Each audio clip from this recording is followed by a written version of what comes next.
Who are you when nobody's watching?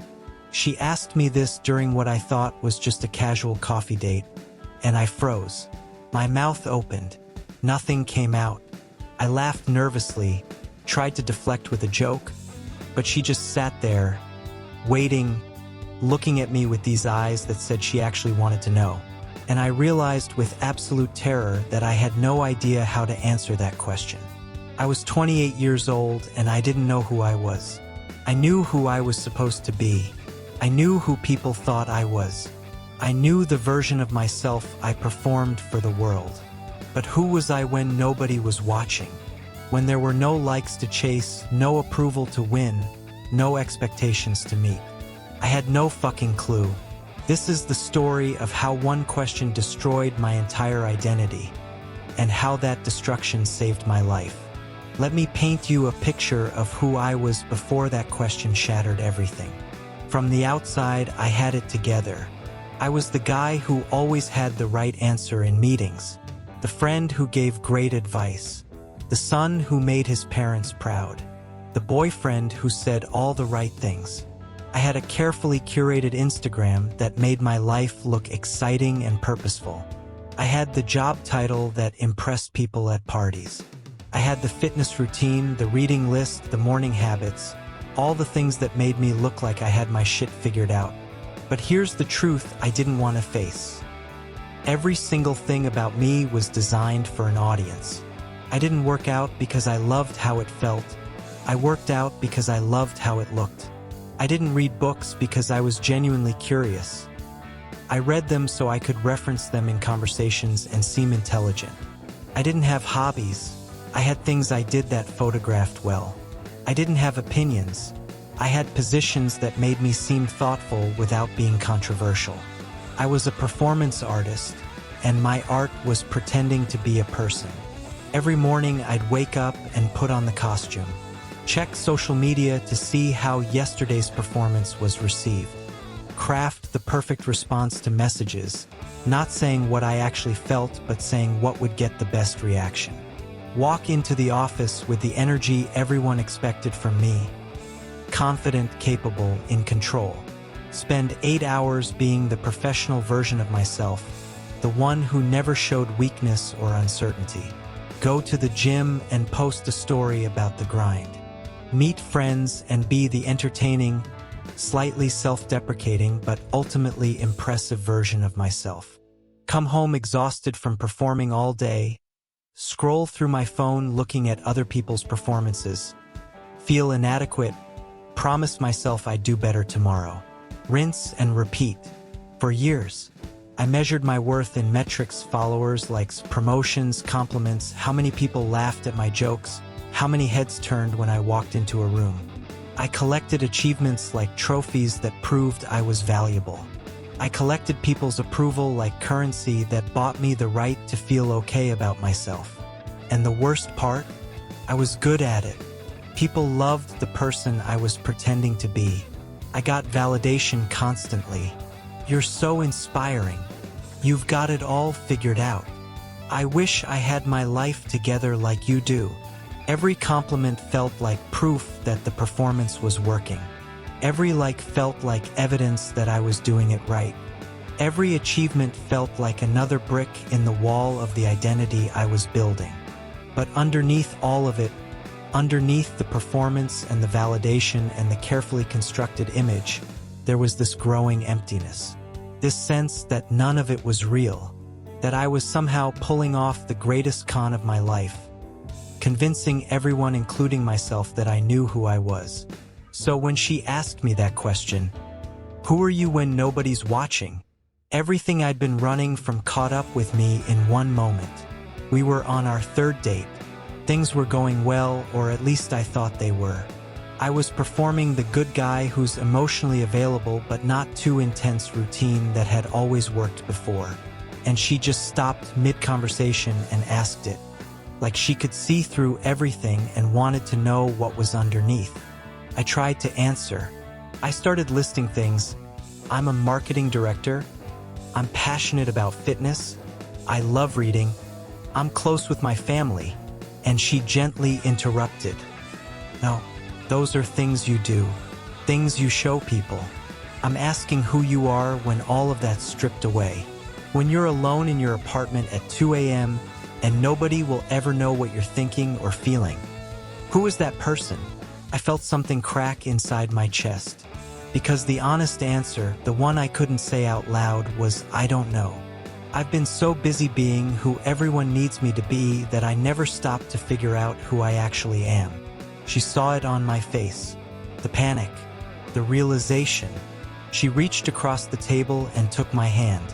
It's okay to not know, she said, but you should probably figure it out, because I can't fall in love with a performance.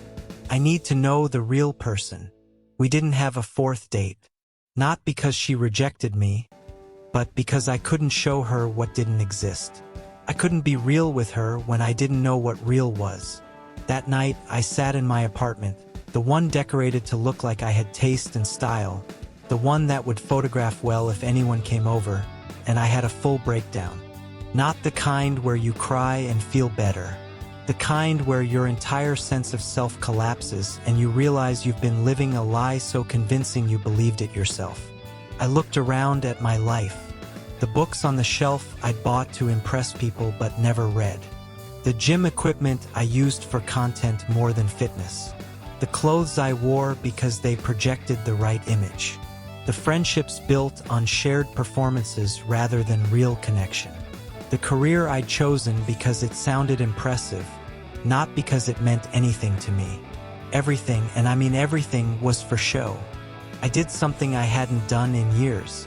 I stayed off social media for an entire day. Just one day. And you know what happened? I felt completely lost.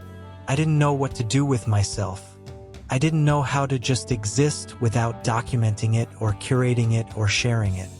I walked around my apartment aimlessly, started doing things and stopped because there was no point if no one would know about it. Sat on my couch staring at nothing, feeling this creeping panic that without an audience, I didn't actually exist. It was terrifying. I realized I'd outsourced my entire sense of self to other people's opinions. I existed in the space between their expectations and my ability to meet them. I was real only in the reflection of their approval. Without that external validation, I was just empty. A shell performing a role with no actual person inside. That weekend, I canceled all my plans, told people I was sick, turned off my phone, and I forced myself to sit with the emptiness, to actually ask myself the questions I'd been avoiding. What do I actually enjoy versus what do I do because it makes me look good? What do I actually believe versus what positions make me seem intelligent? What do I actually want versus what would impress people? What makes me feel alive versus what makes me feel validated?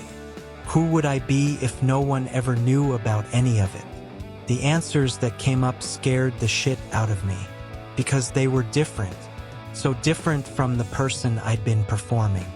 I realized I didn't actually care about half the things I posted about. I realized some of my best friends were people I performed with, not people I was actually close to. I realized the career I was building was someone else's definition of success, not mine.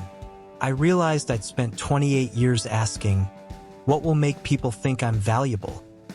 Instead of, what makes me feel alive? And once you see that, you can't unsee it. The performance started falling apart. I'd be in meetings saying the things I was supposed to say and hearing my own voice like it was coming from someone else. I'd post something on Instagram and feel sick looking at it, knowing it was just another piece of the costume. I'd be with friends and suddenly become hyper-aware that I was performing, and once you're aware of it, you can't do it the same way. It's like someone revealing how a magic trick works. You can still do the trick, but it's not magic anymore. I fell into what I can only describe as an identity crisis. Started questioning everything. Stopped posting on social media. Started saying no to things I would have said yes to before. Pulled back from friendships that were based on mutual performance. People noticed. Are you okay? You seem different. What's going on with you? And I didn't know how to explain that I was trying to figure out who I actually was underneath the person they knew. The rebuilding wasn't pretty. It wasn't some Instagram-worthy journey of self-discovery with aesthetic photos and inspirational captions. It was messy and uncomfortable and lonely. I had to do things without sharing them to see if I actually enjoyed them or if I just enjoyed the validation. I had to have conversations without performing to see who actually wanted to connect with the real me. I had to sit with my own thoughts without curating them for an audience. I had to feel my actual feelings instead of the feelings I thought I should have. And slowly, painfully slowly, I started to find pieces of myself that were real. I discovered I actually hated networking events but loved deep one-on-one conversations. I realized I didn't care about having an impressive job title but cared deeply about doing work that helped people. I found out I loved writing but had never done it seriously because it felt too vulnerable, too exposing. I admitted I'd been in relationships for how they looked rather than how they felt. I recognized that half my goals were just things that would make me seem successful to others. The person who started emerging was different from the person I'd been performing. Quieter in some ways, bolder in others, more honest, less impressive on paper, more alive in reality. And here's what surprised me. When I stopped performing and started being real, I lost some people. Friends who only liked the performed version. Opportunities that required me to be someone I wasn't. Validation that was conditional on me staying in character. But I gained something infinitely more valuable. I gained myself. I gained the ability to look in the mirror and recognize the person looking back. I gained relationships with people who knew the real me and chose me anyway. I gained the peace of not having to maintain a performance 24/7. I gained the freedom to just exist without needing it to mean something to someone else.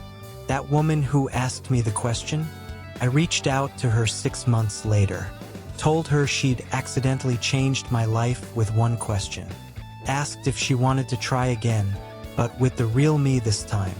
She said yes. We've been together for 2 years now. And the difference between this relationship and everyone before it is that she knows me. The actual me.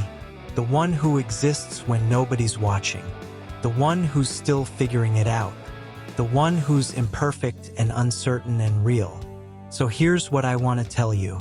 If that question makes you uncomfortable, who are you when nobody's watching? Pay attention to that discomfort. It's telling you something important. You might be living a performance too. You might have built an identity from achievements and approval and external validation. You might be so busy being who everyone expects that you forgot to figure out who you actually are. And that's okay. It's fixable. But you have to be willing to let the performance fall apart. You have to be willing to lose the validation. You have to be willing to sit with the emptiness and the uncertainty and ask yourself the hard questions. Who are you without the likes? Without the achievements? Without the image?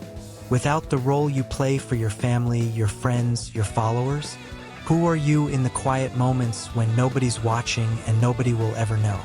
That person, the real one underneath all the performance, is worth finding.